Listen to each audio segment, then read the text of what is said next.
영락교회 성도 여러분 안녕하십니까? 오늘은 좀 이상한 특별 새벽 기도회를 하게 됐습니다. 성도님들께서 잘 알고 걱정하시는 것처럼 코로나19 폐렴으로 인해서 온 나라가 지금 매우 걱정하는 가운데 있습니다. 그래서 우리도 교단 총회 지시에 따르고 혹시라도 지역사회 감염에 우리 교회가 노출돼서는 안 되겠다는 생각이 있어서 이번 자녀들과 함께하는 특별 새벽 기도회를 교회에서 회집하지 아니하고 그날그날의 말씀, 기도 이거를 여러분들 보실 수 있도록 홈페이지에 날마다 한 편씩 올려서 가정에서 자녀들과 함께 보시도록 하기로 결정을 했습니다. 그래서 오늘 이제 원래는 월요일 새벽 예배당에 다 같이 모이셔서 함께 나눠야 될 말씀인데 이걸 미리 녹화를 해서 여러분들에게 올려드립니다. 비록 예배당에서 함께 모이지는 않지만 우리 성도님들의 마음이 이건 예배당에서 나누는 말씀과 똑같다 이런 마음으로 이 말씀을 받으시고 자녀들과 함께 보시면서 꼭 기도에 동참해 주시기를 부탁을 드립니다. 본래는 우리 목사님들이 여러분들의 자녀들에게 안수 기도도 해주시지 않습니까? 그런데 그것도 조금 불편한 게 있어서 염려했었는데 이번에는 모이지조차 않기 때문에 아버지, 어머니, 할아버지, 할머니들께서 여러분들 자녀에게 꼭 손을 얹어 마음껏 축복하는 마음으로 기도를 해주시기를 바랍니다.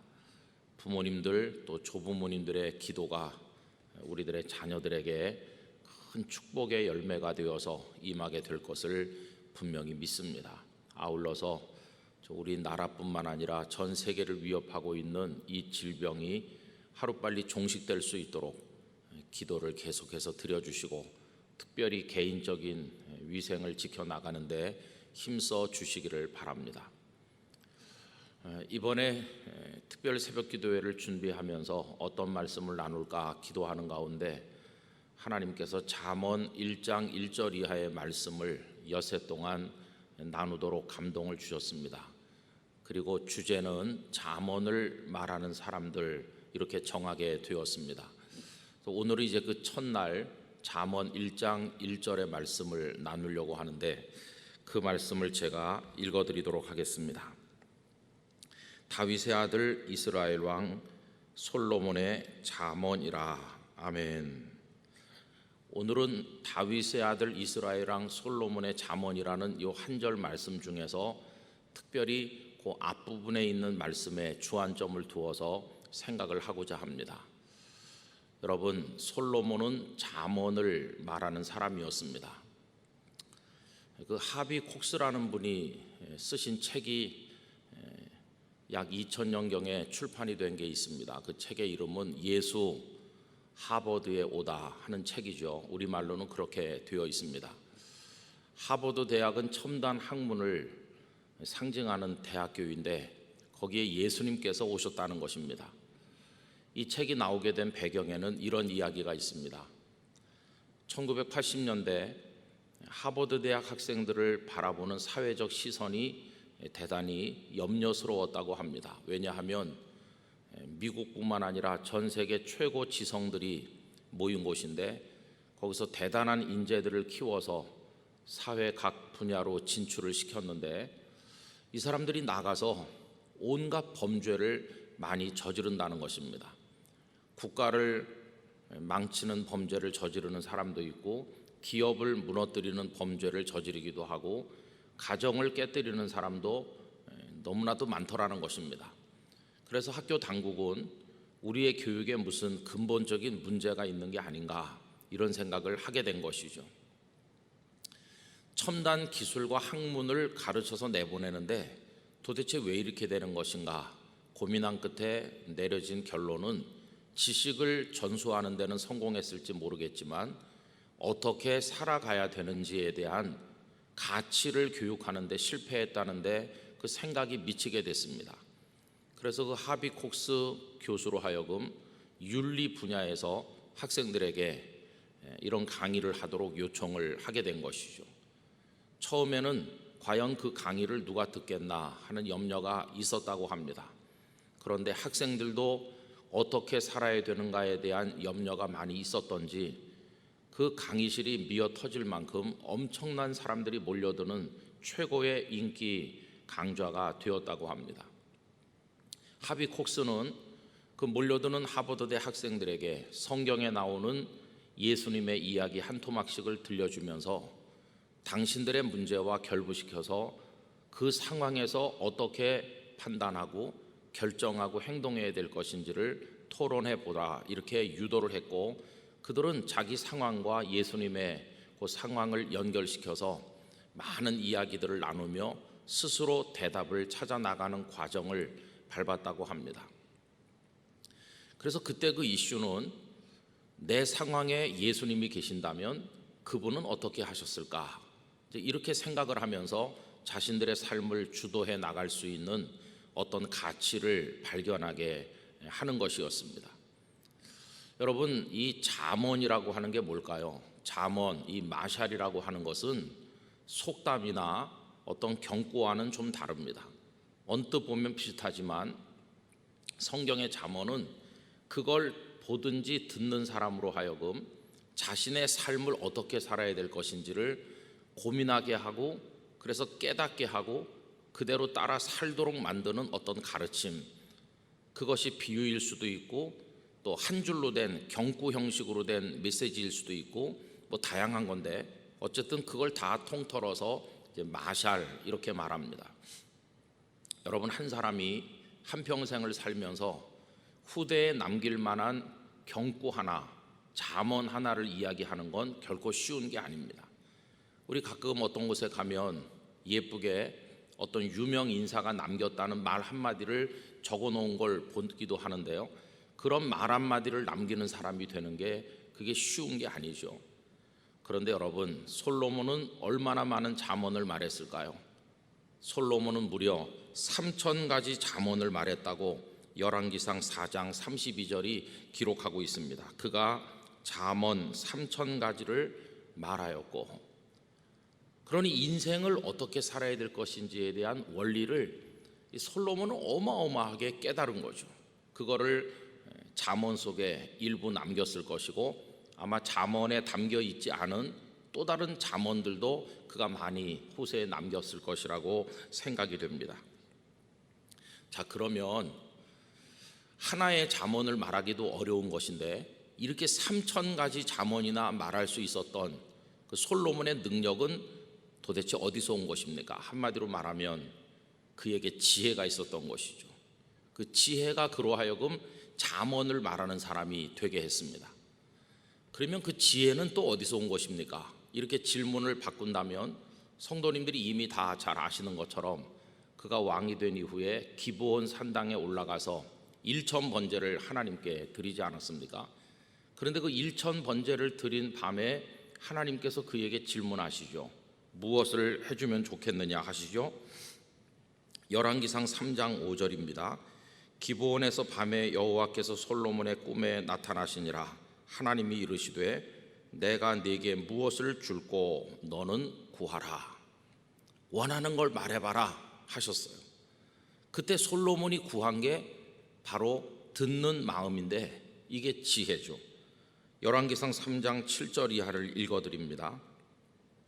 나의 하나님 여호와여, 주께서 종으로 종의 아버지 다윗을 대신하여 왕이 되게 하셨사오나 종은 작은 아이라 출입할 줄을 알지 못하고 왕께서 택하신 백성 가운데 있나이다.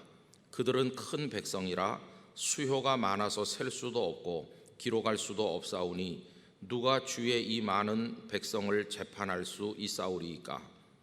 그 다음에 보면요, 듣는 마음을 종에게 주사 주의 백성을 재판하여 선악을 분별하게 하옵소서. 이게 듣는 마음이 곧 지혜인 것이죠. 그래서 하나님께서 그에게 지혜를 엄청나게 주신 겁니다. 하나님의 응답을 보세요.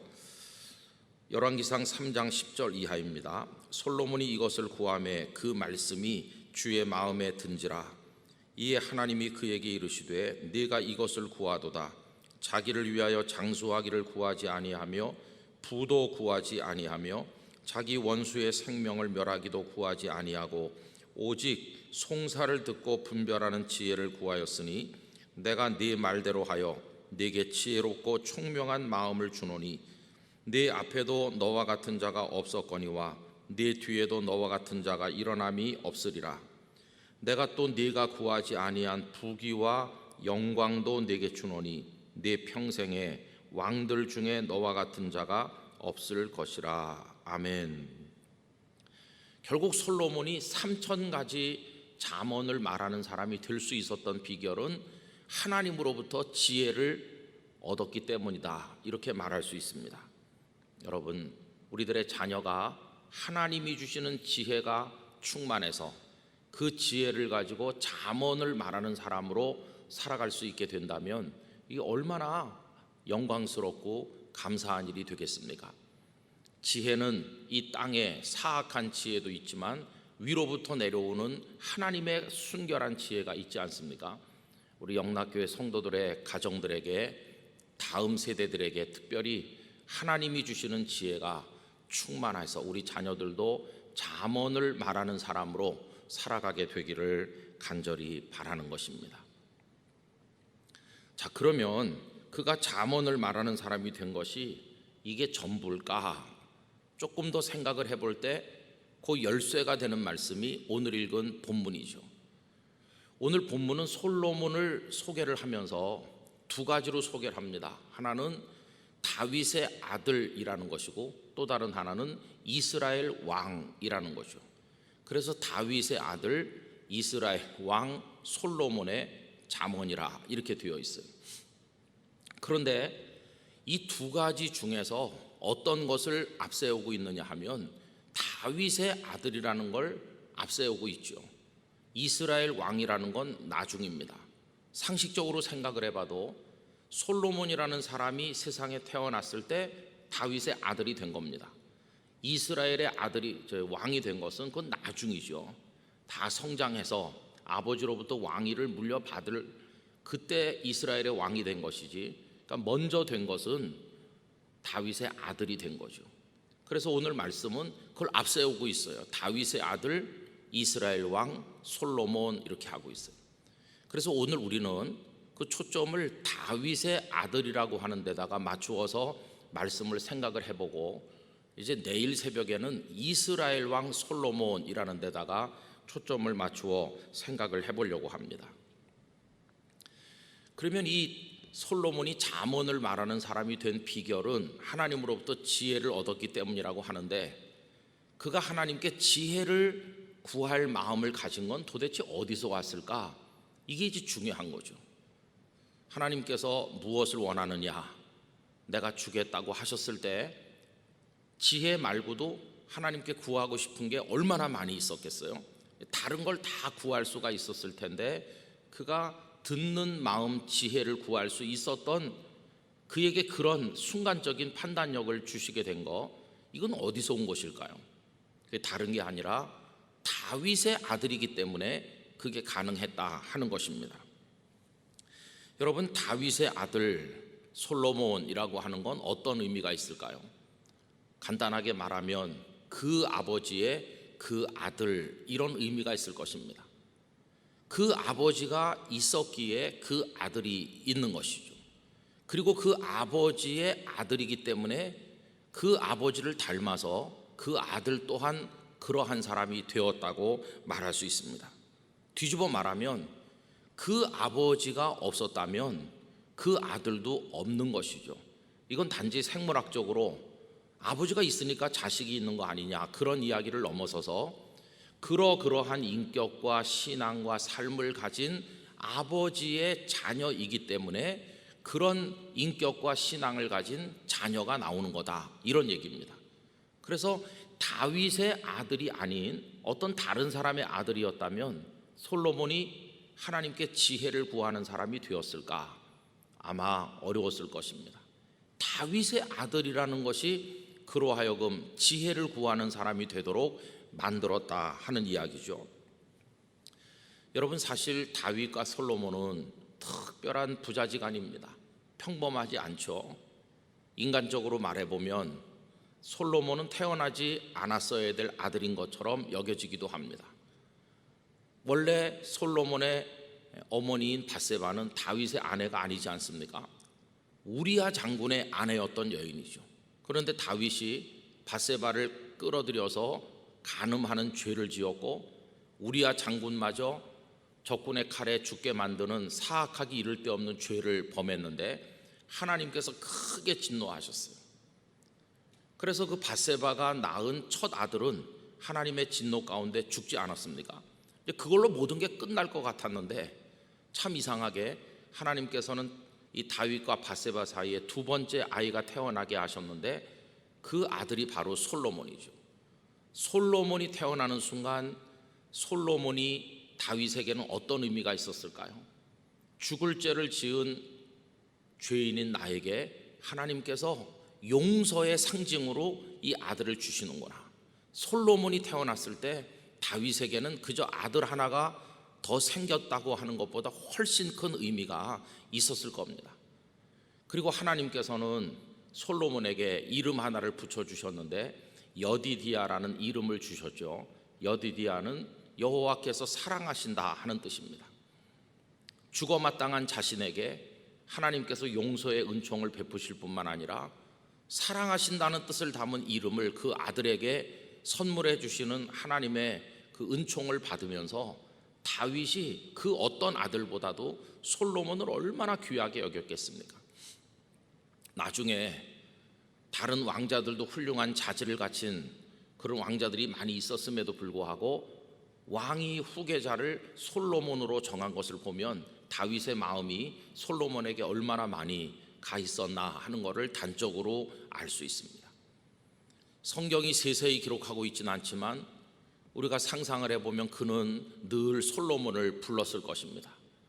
그가 철들기 전 어린 아이였을 때부터 어떻게 하나님을 경외하는 사람이 돼야 되는지 수도 없이 귀에 못이 박히도록 말해 주었을 것입니다. 자신이 베들레헴의 2세의 아들로서 목동에 불과했었는데 어떻게 하나님의 특별한 은총을 입어서 이스라엘의 왕의 자리에까지 오르게 되었는지, 자신의 삶을 이끄신 분이 하나님이시고 존귀케 만드신 분이 하나님이시고 숱한 위기에서 건져주신 분이 하나님이시라는 사실을 이 아들의 가슴 속에 깊이 깊이 새겨지도록 말씀을 전했을 것입니다. 그러면서 왕이 갖춰야 될 인격과 자질에 관해서 왕제의 교육을 얼마나 철저히 시켰겠습니까? 그리고는 그 아들에게 왕의 자리를 넘겨준 것이죠. 그래서 솔로몬은 다윗의 입장에서 보면 한편으로 저지른 죄를 생각나게 만드는 부끄러움이 있으면서도 하나님의 용서와 은총을 생각나게 만드는 그런 면도 있는 정말 특별한 아들이 솔로몬이었어요.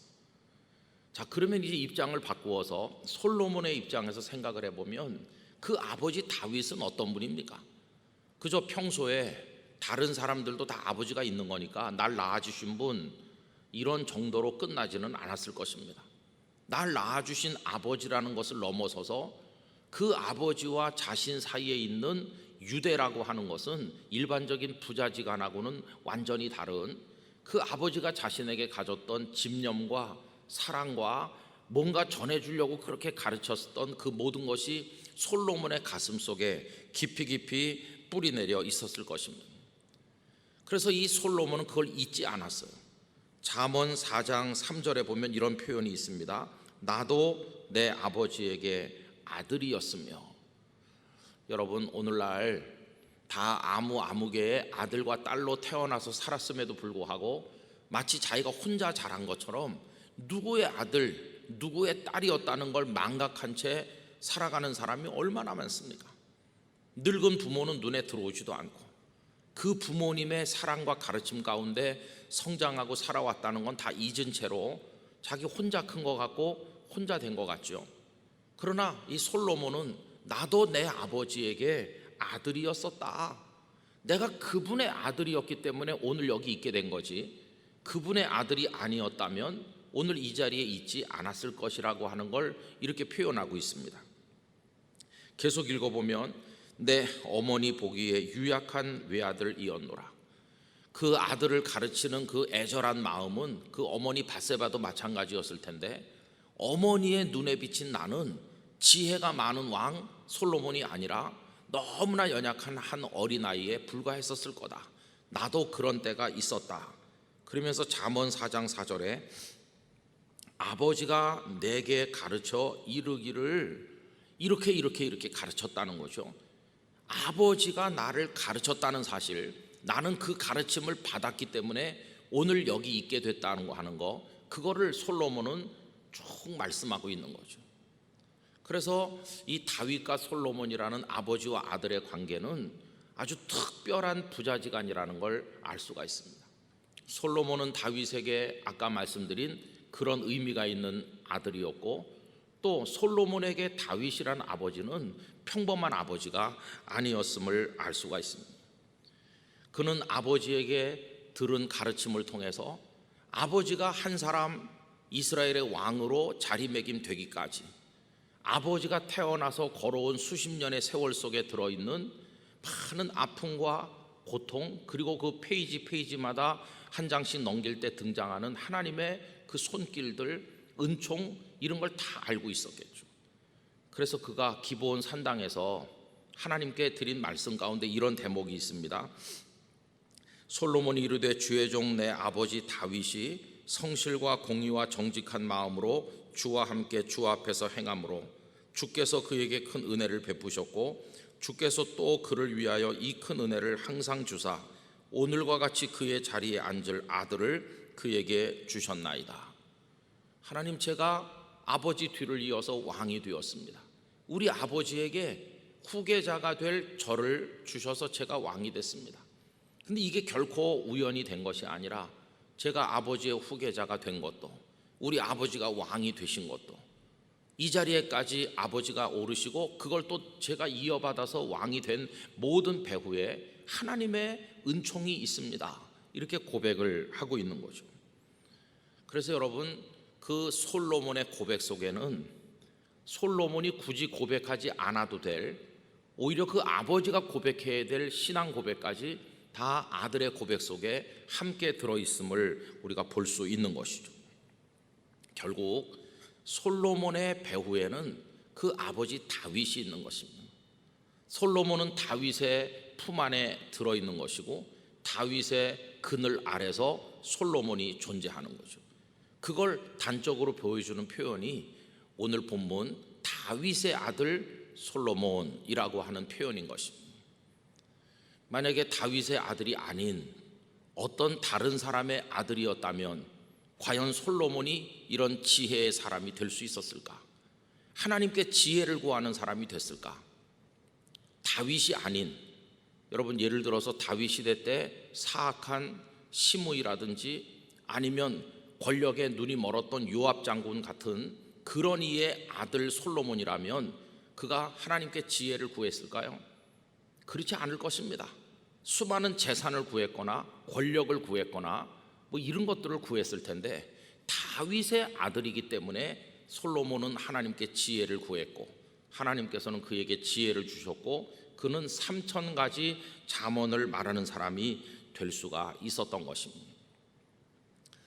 저는 이 말씀을 준비하면서 자꾸만 제 아들 녀석을 떠올리게 됐습니다. 그 녀석이 나가서 이제 결혼을 해가지고 애 아빠가 돼서 살고 있지만, 어디 가서 사람들을 만나서 이야기를 할 때 저희 아버지도 목사님이세요 이렇게 어디선가 말할 거고, 그러면 사람들이 아버지가 목회를 하세요? 어느 교회 목회하십니까? 그러면 영락교회 김은성 목사 저희 아버지입니다 이렇게 말할 텐데, 그럼 사람들이 다윗의 아들 솔로몬 하듯이 그 김 목사 아들 아무개, 이런 구도가 만들어지는 건데, 그 구도가 그들에게 어떤 느낌을 주는 것일까? 그렇지, 그 아버지가 그런 사람이니까 자식이 꼴이 이게 뭐냐, 그 당연한 거지, 이렇게 받아들이게 된다면 이거 정말 부끄러운 일이 아니겠어요? 그러나 만약에 그래요? 아버님이 그런 분이세요? 또 어머님이 그런 분이세요? 그러니까 따님이, 그러니까 아드님이 이렇게 반듯하게 살고 있군요. 이게 된다면 얼마나 아름다운 것이겠어요. 우리 영락교회 성도 여러분, 여러분들의 가정에도 이게 다 있는 거 아닙니까? 다윗의 아들 솔로몬 하듯이 우리 성도님들의 아들 누구, 딸 누구가 다 있잖아요. 그 표현이 다 가능하잖아요. 그럼 그것이 어떤 의미를 가지고 사람들에게 전달되고 우리들에게 다가오는가 하는 것입니다. 여러분, 부모님은 부모님의 삶을 사는 것인데 부모님 삶을 사는 걸로 끝나는 게 아니라 그게 그대로 자녀들의 삶의 기초가 되고 있다는 걸 알 수 있어요. 다윗은 자기 인생을 살았지만 그 다윗이 그 위기를 넘어가면서 분투 노력하면서 하나님을 붙잡고 살았던, 부족하고 연약하지만 하나님을 놓지 않으려고 몸부림을 쳤던 바로 그의 삶과 신앙이 솔로몬의 인생의 기초공사가 되고 있는 거죠. 그 위에 솔로몬이 세워져 있는 것이 다윗의 아들 솔로몬이 된 거죠. 다윗의 아들이라는 걸 잘라냈고 그냥 솔로몬만 있다면 그는 기초공사 없이 맨 땅에 지어진 건물 같은 인생을 살았을 텐데 다윗의 아들이라고 하는 그게 있기 때문에 솔로몬의 삶은 하나님 앞에 빛날 수가 있었다, 이렇게 말씀드릴 수 있습니다. 저는 그래서 오늘 이 말씀을 우리 영락교회 성도님들 중에 부모님이 되신 분들이 큰 부담으로 사명으로 받으시기를 바랍니다. 그렇구나, 내가 내 인생을 사는 걸로 끝내는 게 아니라 나의 인생은 곧 내 사랑하는 아들, 딸의 인생에 기초공사를 하는 것이구나. 내 삶은 그들 속으로 스며들고 있는 것이구나. 내가 어떤 아버지, 어떤 어머니인가에 따라서 우리 자녀가 하나님 앞에 나갈 것인가 안 나갈 것인가, 하나님께 무엇을 구하는 인생을 살 것인가 하는 게 결정되겠구나. 오늘 내가 믿음으로 제대로 살아야 우리 자녀가 이러저러한 자녀가 되겠구나 하는 생각을 하면서 우리 부모님들은 큰 부담감을, 거룩한 부담을 느끼셔야 된다는 것입니다.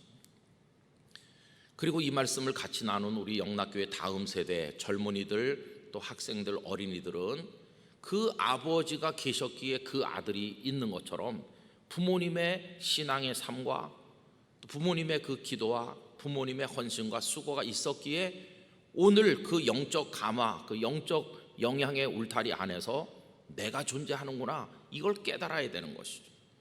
그래서 부모님 없는 나는 없다는 사실을 기억을 하면서 그 부모님의 신앙과 삶이 우리 다음 세대 속으로 그대로 흘러들어가서 그것이 거기서 더 큰 웅덩이를 이루고 더 큰 축복이 고이고 그것이 여러분들 다음 세대로 넘어갔을 때는 더 큰 저수지가 되고 이렇게 흘러내려가는 믿음의 가문을 이룰 수 있어야 되는 것이죠. 오늘 솔로몬의 자리에 있는 우리 다음 세대 여러분들은 거기서 끝나는 게 아니죠. 언젠가는 솔로몬의 아들 르호보암도 나오는 거 아닙니까? 그러니까 어떤 솔로몬이 돼야 그 다음에 어떤 르호보암이 나올 것인가 하는 게 결정되는 거죠. 그래서 여러분, 오늘 다윗의 아들 솔로몬이라는 이 짧은 구절 속에서 우리가 묵상하는 바가 많이 있습니다. 여러분들이 한번 부모님은 부모님대로 생각해 보시고 자녀들은 자녀들대로 이 말씀을 곰곰이 생각을 해보시길 바랍니다. 바로 그런 영적 감화의 울타리 안에서 솔로몬은 3000가지 잠언을 말하는 훌륭한 사람이 될 수가 있었다는 것입니다. 우리 영락의 성도들 가정마다 이런 은혜와 복이 임하기를 간절히 기원합니다. 오늘은 이 정도 이제 말씀을 드리고 중고등부 학생들을 위해서 기도를 해야 되는데요. 우리 학생들에게는 제가 가지고 나온 이거 아니고 예쁘게 칼라로 만든 걸 다 나눠드렸어요. 저는 이걸 좀 확대해가지고 가지고 나왔는데 여기 보면 우리 학생들이 어떤 관심을 가지고 있는지, 무엇을 위해서 그들이 애를 쓰고 기도하는지 그런 주제들이 나와 있습니다. 제가 한번 읽어드리고 우리 자녀들을 위해서 오늘 축복 기도를 하고자 합니다. 우리 자녀들에게 지금 심각한 관심사는 이런 것들입니다. 건강, 시험, 관계, 가족, 꿈, 믿음, 감사, 학교 적응, 입시, 마음의 병. 심각하네요. 우리 자녀들이 마음의 병에 대해서 고민하는 것 같습니다. 성적, 미래, 불안, 외로움, 새학기, 반배정, 교회 생활, 친구, 엄마, 아빠. 자녀들이 부모님 때문에 고심하는 부분이 있네요. 가족 구원, 그렇죠. 가족을 구원해야죠. 신앙생활 잘하기 위한 아름다운 고민도 있습니다. 죄, 불안, 원망, 기도, 성장, 전도, 사랑, 자신감, 자존감, 죄책감, 지혜, 책임, 말씀 사랑, 성령 충만, 기도의 삶, 담대함, 이런 것들이 우리 자녀들에게, 특별히 중고등부 학생들에게 복합적으로 다가오는 고민거리고 또 해결해야 될 과제이고 기도 제목이고 그렇습니다. 여러분, 제가 이것들을 이제 여러분들에게 읽어드렸는데 앞으로 우리 다음 세대를 위해서 꼭 이 내용들을 염두에 두시면서 기도해 주시기를 부탁을 드립니다. 본래는 목사님들이 안수기도를 해야 되는데 그렇게 못하니까 제가 여러분들의 자녀들을 위해서 기도하는 것으로 대신하도록 하겠습니다. 다 같이 기도하도록 하겠습니다. 거룩하신 아버지 하나님, 코로나19 감염증으로 인해서 예배당에서 특별 새벽기도회를 모이지 못하고 가정에서 드리도록 준비하여 나누고 있습니다. 이 안타까운 고통이 빨리 끝나도록 하셔서 대한민국뿐만 아니라 전 세계가 평온하게 하나님 앞에 살아갈 수 있도록 은총을 더하여 주시옵소서. 오늘 이 시간에는 다윗의 아들 솔로몬이라는 말씀을 묵상하였습니다. 3000가지 잠언을 말하는 사람이 될 수 있었던 그 배경에 하나님께서 주신 지혜가 있었고, 지혜를 구하는 사람이 되기까지 아버지 다윗의 신앙의 감화가 있었음을 생각하였습니다. 하나님 아버지, 우리 영락교회 성도들의 가정에도 다윗 같은 부모님, 솔로몬 같은 자녀들이 있게 하여 주시기를 원합니다. 누구의 자녀인가 하는 것이 얼마나 중요한 것인가를 기억하여 싸우니 우리 부모들이 부모 사명 잘 감당하여 살게 하시고 저희의 삶으로 끝나는 것이 아니라 자녀들에게 스며드는 것임을 잊지 말게 하여 주시기를 원합니다. 우리 자녀들은 자녀들대로 그 부모님의 신앙과 삶의 감화 속에서 자신이 존재한다는 걸 잊지 말게 하시고 잘 감당하는 사람으로 세움받게 하여 주옵소서. 하나님 아버지, 우리 자녀들이 가진 많은 고민거리들이 있습니다. 그들에게 건강을 주시기를 원합니다. 학교 생활에 잘 적응하게 하셔서 새 학기 반편성이 잘 되고 새 선생님, 새 친구들을 잘 맞아서 아름다운 관계를 만들어 열심히 공부할 수 있는 은혜를 주시기를 원합니다. 지혜를 더하셔서 성적도 진보가 있게 하시고 배우고 익히는 일에 기쁨을 맛볼 수 있도록 도와주시고 학교 생활이 힘든 것이 아니라 행복하도록 은혜를 내려 주시기를 원합니다. 그들의 마음속에 죄로 인한 갈등과 죄책감과 또 많은 염려와 불안이 있습니다. 하나님께서 만져주시고 용서하시고 새롭게 하시고 변화시켜 주시고 외롭지 않게 하시고 언제나 기쁨과 감사 가운데 살아가도록 은혜를 주옵소서. 그들이 기도 생활을 잘하기를 원하는 마음을 가지고 있습니다. 하나님, 기도의 영을 열어주셔서 주님과 동행하는 삶의 기쁨이 얼마나 큰 것인지 맛보게 하여 주시기를 원하오며 하나님의 말씀을 마음에 품고 깊이 기도하는 하나님의 사람들이 될 수 있도록 복을 내려 주시옵소서. 아버지 하나님, 그들에게 좋은 친구들을 많이 허락하여 주시기를 원하오며 자신의 삶을 어떻게 살아갈 것인지에 대한 결단이 있게 하시되 아름다운 꿈과 비전들을 허락하여 주시기를 원합니다. 그들이 벽에 부딪힌 것처럼 고민할 때 하나님께서 길을 열어주시기를 원하오며 돌파하여 넘어설 수 있는 믿음을 허락하셔서 다윗이 골리앗을 극복하듯이 우리 자녀들에게도 그러한 은총을 허락하여 주시기를 원합니다. 우리 자녀들이 부모님을 위해 염려하는 마음이 있습니다. 아빠 엄마들에게 건강을 주시고 사랑하는 마음을 주시고 가정을 따뜻한 천국으로 가꾸어 나갈 수 있도록 은혜를 더하시고 부모님이 하는 일에 복을 주셔서 그 일이 어떤 것이든지 열매와 결과가 풍성하도록 축복해 주시기를 간절히 원합니다. 아버지 하나님, 이 친구들이 성령에 충만하기를 원하고 전도하는 사람이 되기를 원하는 갸륵한 마음을 가지고 있습니다. 이들에게 하나님께서 은혜를 주셔서 거룩한 성령의 역사 가운데 복음을 드러내어 전도하고 어디 가서나 믿음의 사람으로 우뚝우뚝 설 수 있도록 우리 자녀들을 축복해 주시기를 간절히 기도를 드립니다. 아버지 하나님, 험악한 세상, 죄악으로 만연한 세상입니다.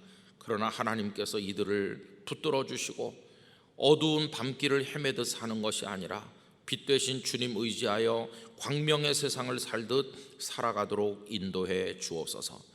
오늘 가정에서 이 영상을 함께 나누고 기도하는 영락의 모든 성도들에게 하나님의 놀라운 은혜와 축복을 허락하여 주시옵소서.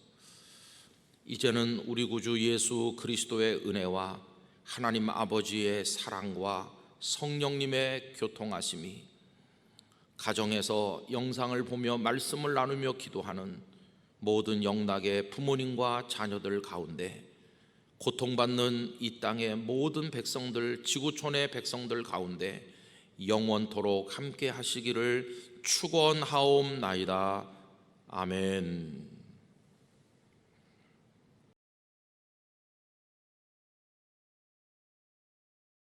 오늘은 특별 새벽기도의 두 번째 말씀을 나누는 시간입니다.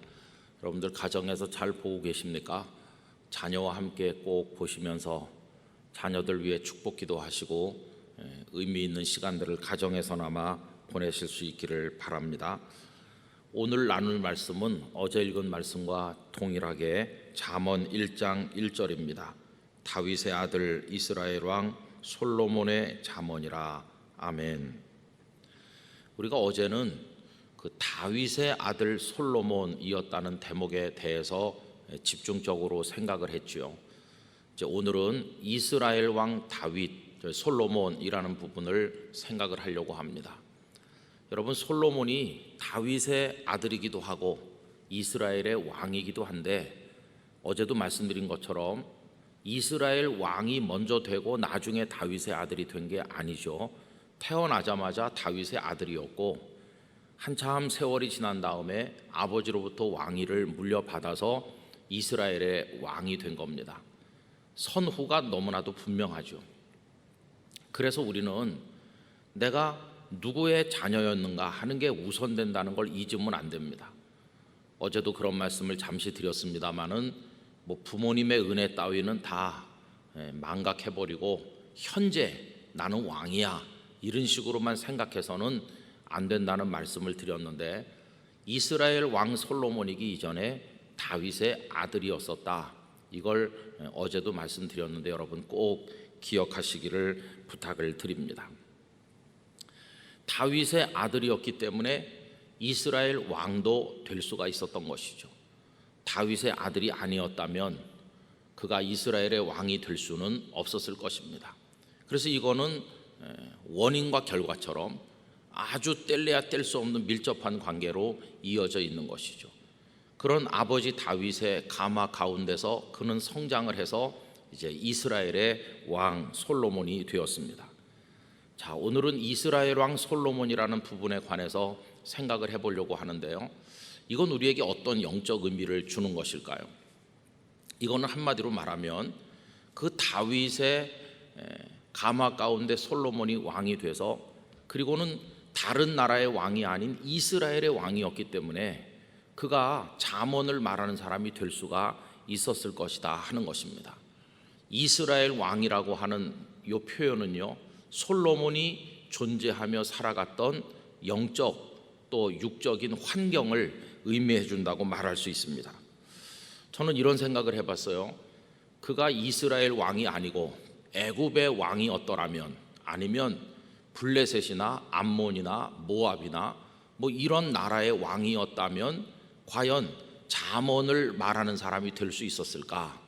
그건 불가능했을 것입니다. 이스라엘의 왕이었기 때문에 잠언을 말하는 믿음의 사람이 되는 것이죠. 이스라엘이라고 하는 역사를 가진 그 환경이 그에게 그런 가능성을 열어주었다고 말할 수가 있습니다. 그래서 여러분, 우리가 신앙 생활하면서 인생을 살아갈 때 우리의 배경이 되고 있는 환경, 그 환경이 가지고 있는 길고 긴 역사, 그 역사 속에 흐르고 있는 어떤 도도한 흐름들, 그 신앙의 흐름이라고 할지, 이게 너무도 중요하다는 걸 깨닫게 됩니다. 여러분, 우리가 환경을 결코 무시할 수 없어요. 제가 이제 신학교 다닐 때 친구 전도사님들이 한 분씩 다 결혼을 하기 시작했습니다. 저는 늦게까지 남겨진 몇 사람 중에 한 사람이었고, 결국은 신학교를 졸업을 하고 나중에 그 다음 대학원 과정을 다 마치고도 이제 결혼을 안 한 상태로 있었는데, 한 번은 우리 친구 전도사님이 당신이 교육 전도사로 섬기는 교회에 좋은 처녀가 있다 그러면서 저를 중매를 했습니다. 아시는 대로 장신대가 그 광나루 쪽에 있지 않습니까?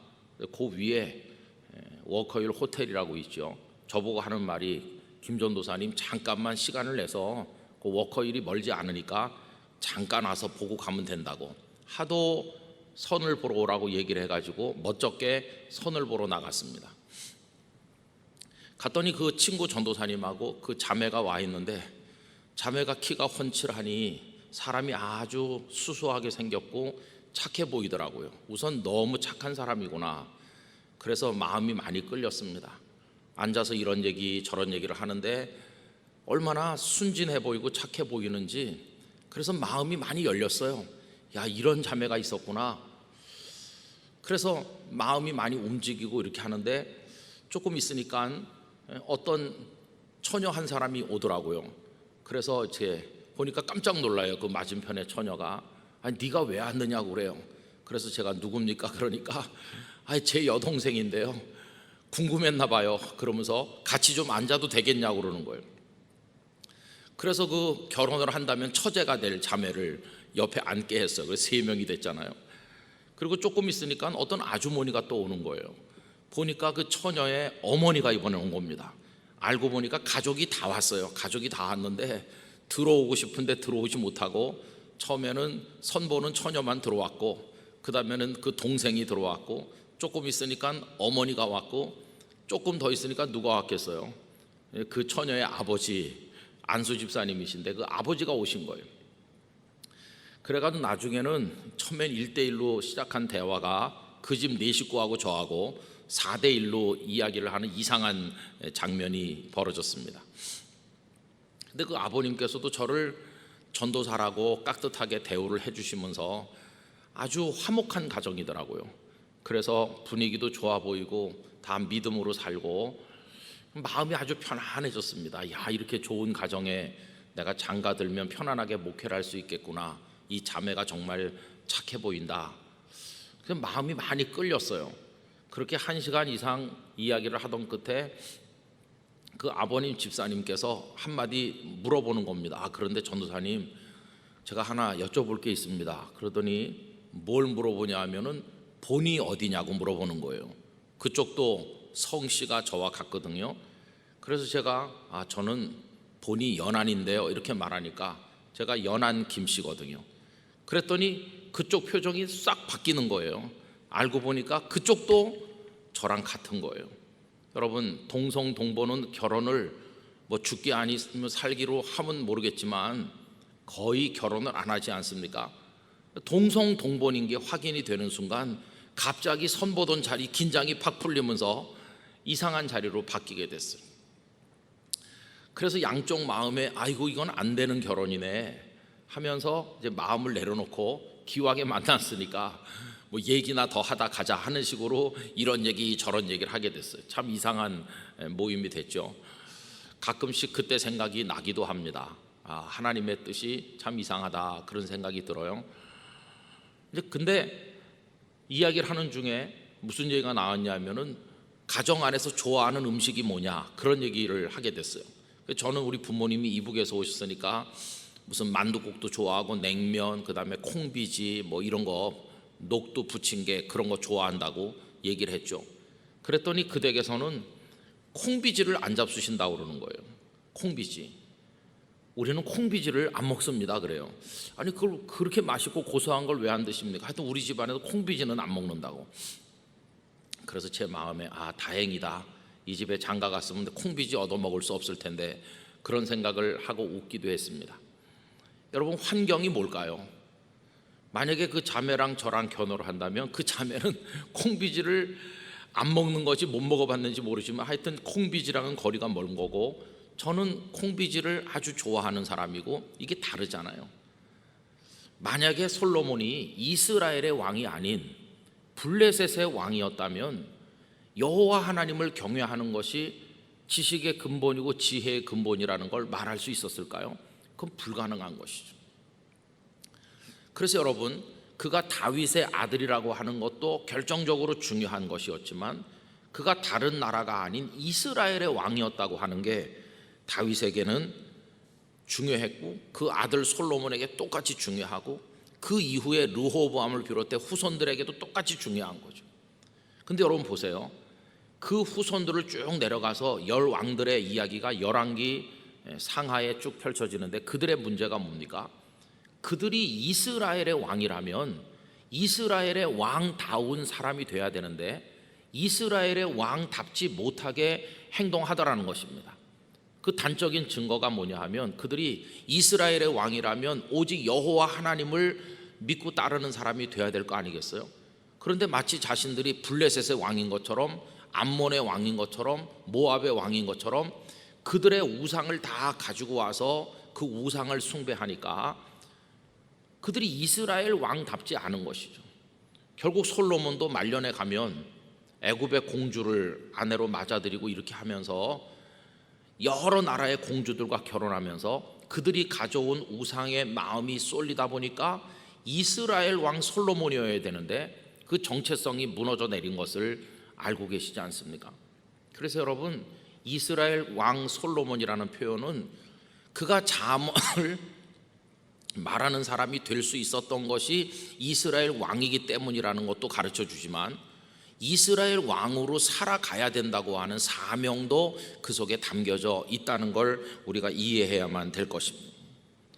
여러분, 그렇다고 한다면 우리 성도님들의 가정은 어떻습니까? 이스라엘이라고 하는 그 환경이 솔로몬에게 그런 의미가 있었던 것이라면 우리 가정에도 그런 이야기가 가능하지 않습니까? 그래서 아무개 권사님과 집사님 가정에 누구 이렇게 말할 때 여러분들의 가정에는 어떤 역사가 그 밑에서 흐르고 있는 것입니다. 가정마다 독특한 인생의 이야기가 흘러가고 있고 영적인 역사가 흘러가고 있잖아요. 그러면 성도님들의 가정에는 도대체 뭐가 흘러가고 있습니까? 여러분, 이스라엘 역사 그러면 어디서부터 시작하면 될까요? 그래서 아브라함부터 시작될 겁니다. 아브라함, 이삭, 야곱, 요셉, 그리고 애굽으로 그 이야기가 이어지고 애굽에서 나오는 출애굽의 이야기, 그리고 광야 40년, 그리고 가나안 땅의 입성, 사사시대를 거쳐서 초대왕 사울을 거쳐서 그리고 솔로몬의 아버지 다윗, 그리고 본인 솔로몬까지 이게 쭉 이스라엘의 역사인데 그거를 알고 있고 그 속에서 존재했고 그 속에서 성장해서 지금 이스라엘의 왕이 된 솔로몬이죠. 그러니까 어느 날 하늘에서 뚝 떨어져 내려온 한 사람 자연인 솔로몬이 아니라 솔로몬이라는 한 사람 속에는 그 아버지 다윗의 가마가 들어있을 뿐만 아니라 길고 긴 이스라엘의 역사 속에서 하나님께서 행하시고 이루어 오신 모든 이야기, 이스라엘의 그 역사 속에 들어있는 하나님의 은총, 그게 다 모아져 가지고 한 사람 솔로몬 속에 있는 겁니다. 그러니까 솔로몬이 제대로 된 왕으로 살아가려면 그 이스라엘의 역사를 소화해야 되고 마음속으로 그걸 해석을 해야 되고 그게 수용돼서 자신의 일부가 돼야 되고 삶의 근저가 돼가지고 그걸 기초로 해서 그 다음에 자신의 삶을 열어나갈 때 그가 진정한 이스라엘의 왕이 되는 거죠. 솔로몬은 인생의 앞부분에서는 이스라엘 왕답게 했다고 생각합니다. 그러나 아까도 잠시 말씀드린 것처럼 그의 끝자락에 가서는 이스라엘 왕이 아닌 것처럼 행동함으로 아쉬움을 남기고 있다는 거 우리가 잘 알지 않습니까? 그럼 여러분, 우리들이 우리 자녀들에게 어떤 신앙의 이야기를 물려줘야 될까요? 우리 가문 안에 흐르는 역사가 무엇이어야 할까요? 저는 종종 장례식에 가보면 우리 아버지께서 쓰시던 성경이에요, 우리 어머니가 읽으시던 성경입니다 그러면서 손때 묻은 성경, 다 낡은 성경, 그 제본한 부분이 다 밀려나가서 배가 쑥 나온 성경책, 저렇게 낡을 때까지 저 책을 읽으셨나? 이렇게 생각되는 글자 큰 성경책들을 보잖아요. 거기에 빨간 줄 노란 줄 줄을 치고 그리고 막 종이 끄트머리가 찢겨져 나가기도 하고 접히기도 하고, 그리고 손때가 까맣게 묻은 그런 성경책, 그걸 그 사진 앞에 이렇게 펼쳐놓은 걸 볼 때가 있어요. 그걸 보면서 느끼는 게 뭡니까? 아, 저기 지금 서 있는 유족들, 저 사람들이 여기 서 있기까지 그 성경책이 대변해주는 하나님의 은총의 이야기가 있었구나. 이들이 같이 입관 예배를 드리고 또 장례에 참여하면서 오시는 분들을 믿음으로 영접하고 천국 소망을 이야기하게 된 거기에 이르기까지는 저 성경책 속에 보여지는 그 가문의 역사가 거기서 느껴지는 거 아니겠어요? 바로 그거인 것이죠. 이스라엘 왕이라는 것이 의미하는 게 그 아브라함부터 시작된 유구한 역사 속에 흐르는 하나님의 은총, 그게 오늘 솔로몬에게 와 있는 것이고, 그는 그걸 받았고 앞으로 그걸 이어나가야 될 사람으로 존재하고 있는 것이죠. 여러분, 우리 자녀들도 다 마찬가지라고 생각을 하는 것입니다. 저도 아버님께서 돌아가시면서 한 몇 년 전에 저에게 두툼한 대학 노트 두꺼운 거 한 권을 주셨어요. 거기 보니까 우리 아버님의 할머니시니까 저에게는 증조모가 되시는 거죠. 증조모께서 평양신학교를 설립하신 사무엘 마페 선교사에게 어떻게 세례를 받게 됐는지 하는 데서부터 시작을 해서 아버님이 어떻게 교회 가셔서 예수를 믿게 됐고, 가정 안에 아버지가 돌아가시고 할아버지가 돌아가시면서 12살 어린 나이에 머슴 노릇하며 고생했던 얘기며, 그 가정을 이루고 짧은 시간이지만 행복하게 사셨던 이야기, 교회 주일학교 선생님이 되고 안수집사가 되고 잘 섬겼던 그때 이야기, 갑자기 6.25를 만나서 다 잃어버리고 남쪽으로 호롤단신 내려오셔서 고생했던 슬픈 이야기부터 쭉 나오는 거예요.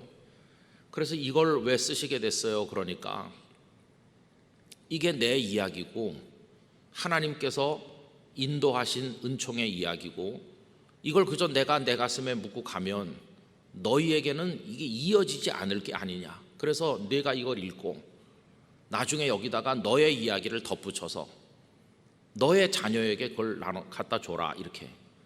그래서 제가 제 동생에게도 이제 그걸 줘서 읽게 했습니다.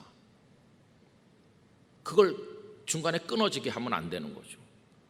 그 노트를, 다 낡은 노트지만 소중하게 제가 보관하고 있습니다. 그 아버지의 채취가 거기서 느껴지면서 그 걸어온 100년의 삶이 그 100년 달을 기록한 건 아니고 돌아가시기 몇 년 전까지니까, 그리고 90년은 넘는 세월이 그 속에 담겨 있는 거죠.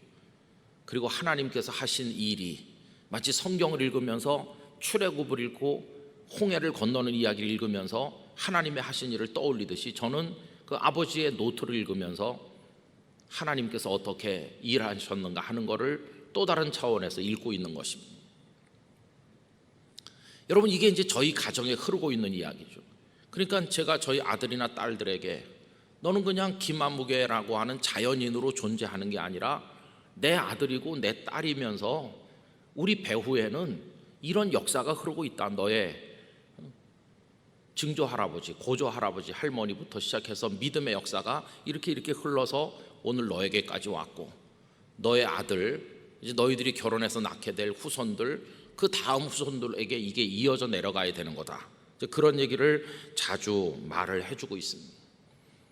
우리 영락교회 성도 여러분, 여러분들의 가정에 면면이 이어져 흘러내려가고 있는 신앙의 이야기, 그래서 여러분들이 자녀들을 키우실 때 그 자녀들의 마음속에 나는 이러이러한 믿음의 가문에서 태어나서 오늘 내가 여기 있고 내가 그걸 이어 내려가야 될 사람이라고 하는 걸 인식하면서 살아가도록 가르치는 거, 이런 게 얼마나 중요한가 하는 것입니다. 저는 미국이란 나라를 여러 각도에서 생각을 하는데, 어떤 때는 대단한 나라야 생각을 하지만 어떤 때는 걱정스러운 나라라는 생각도 들기도 합니다. 여러분, 미국이라고 할 때 우리에게 다가오는 느낌이 어떤 겁니까? 우선 큰 나라, 강한 나라, 뭐 그런 나라인데, 우리 크리스찬들에게 미국이란 나라는 단지 크고 강한 나라로만 각인되어 있는 게 아니라 청교도들의 나라입니다.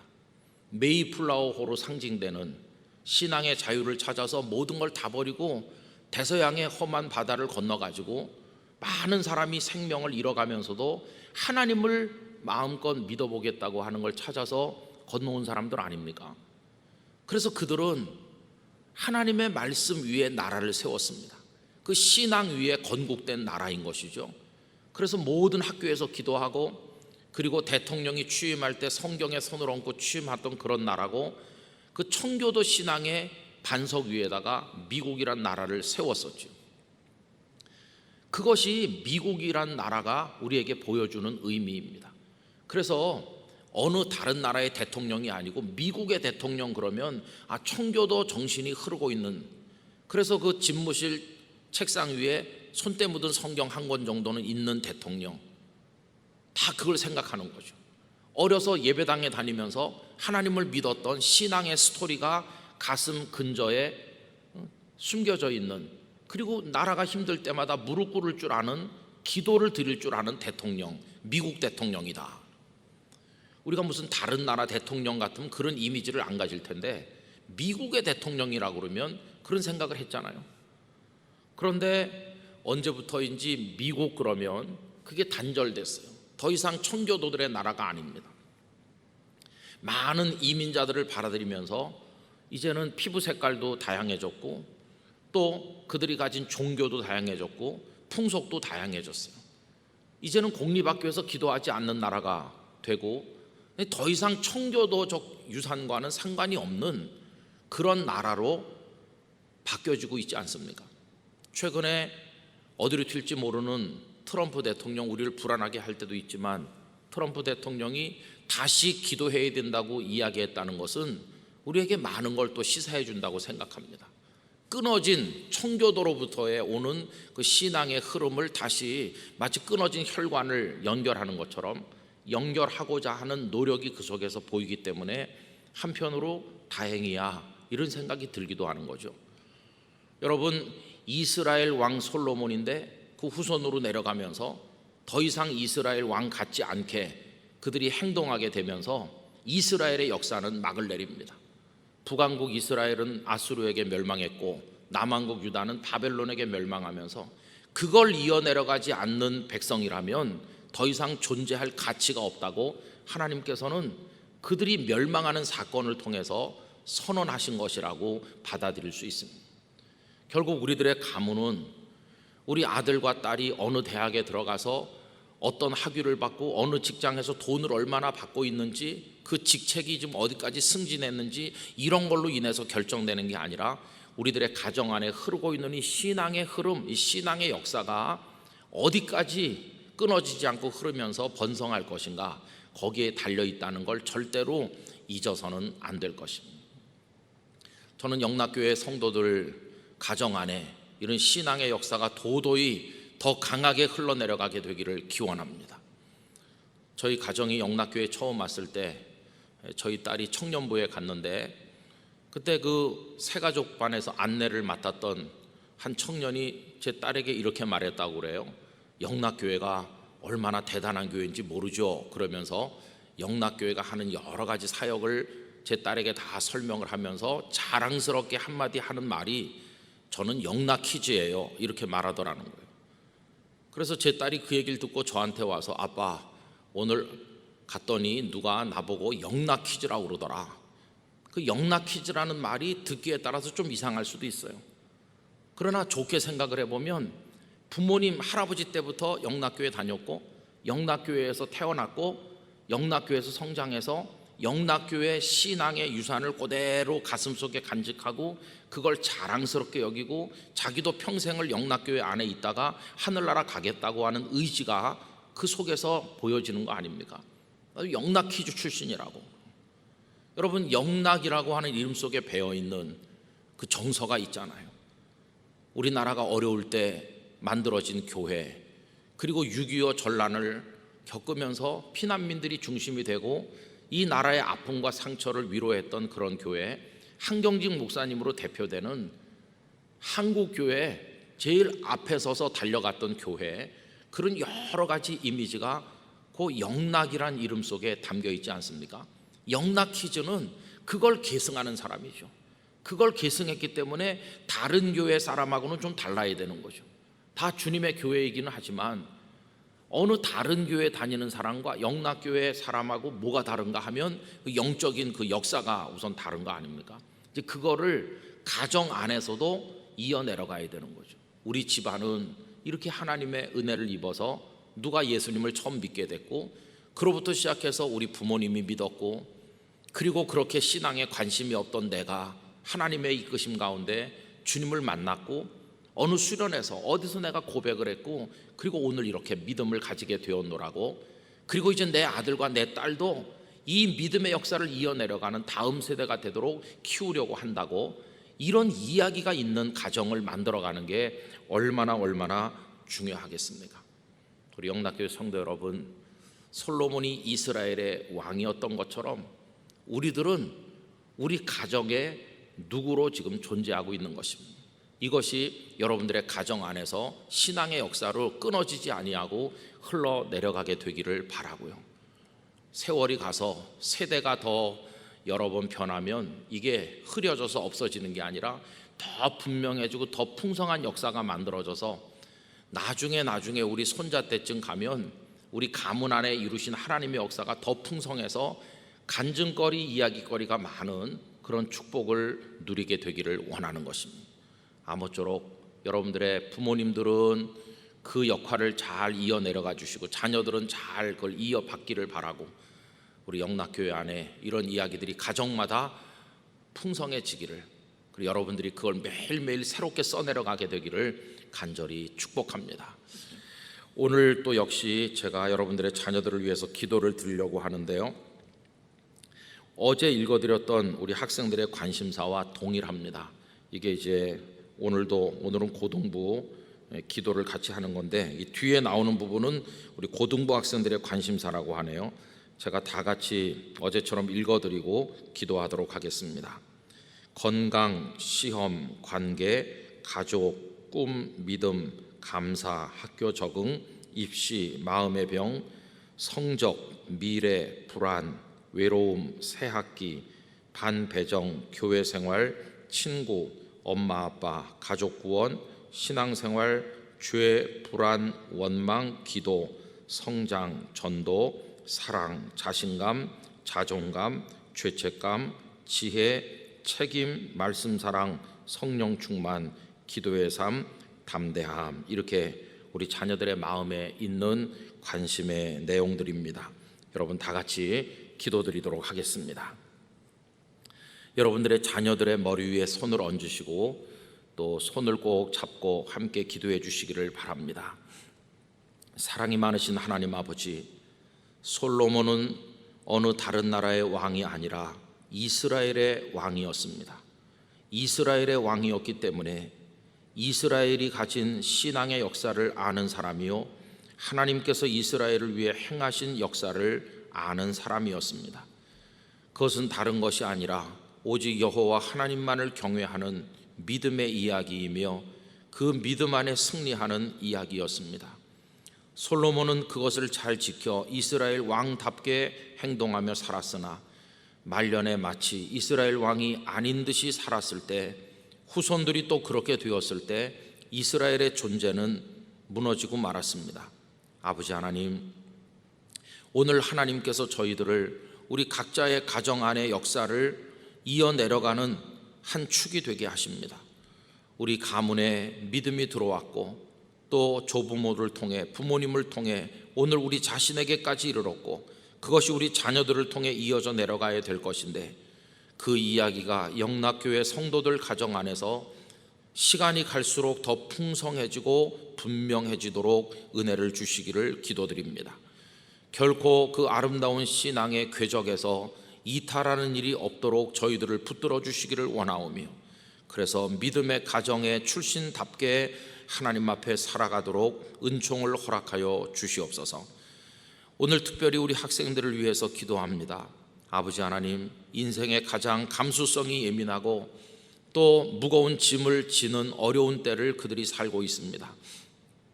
학업의 짐도 너무나 무겁고, 그 이후에 입시에 대한 과제도 너무나도 크고, 그 이후에 인생을 어떻게 살아가야 될지에 대한 고민이 너무나도 깊습니다.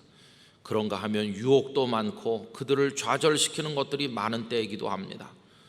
그 예민한 감수성으로 인해 상처받기 쉬운 때이기도 합니다. 하나님, 우리 자녀들을 주님의 능력의 오른손으로 붙들어 주시기를 원합니다.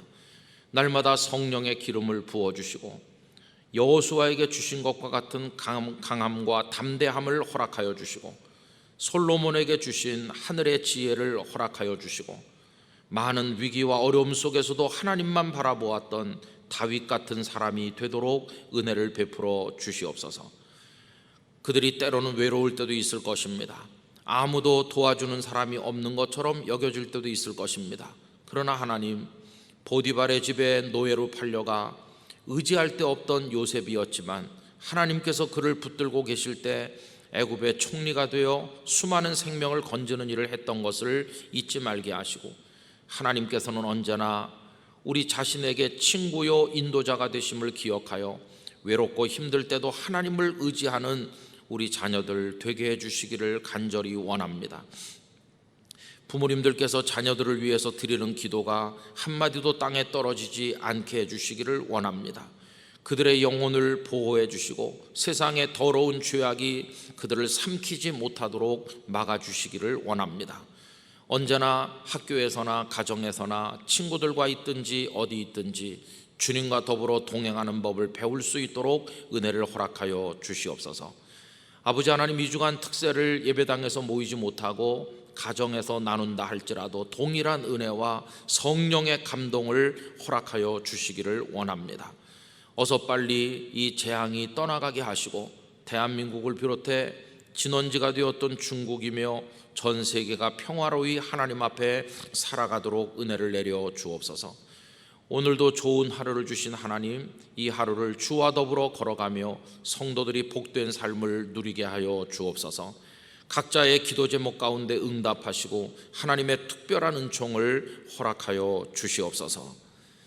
이제는 우리의 영원한 생명의 구주 예수 그리스도의 은혜와 하나님 아버지의 사랑과 성령님의 교통하심이 우리 사랑하는 영락의 가정들마다 부모님들 그리고 자녀들 모두들 가운데 이제로부터 영원토록 함께 하시기를 축원하옵나이다. 아멘.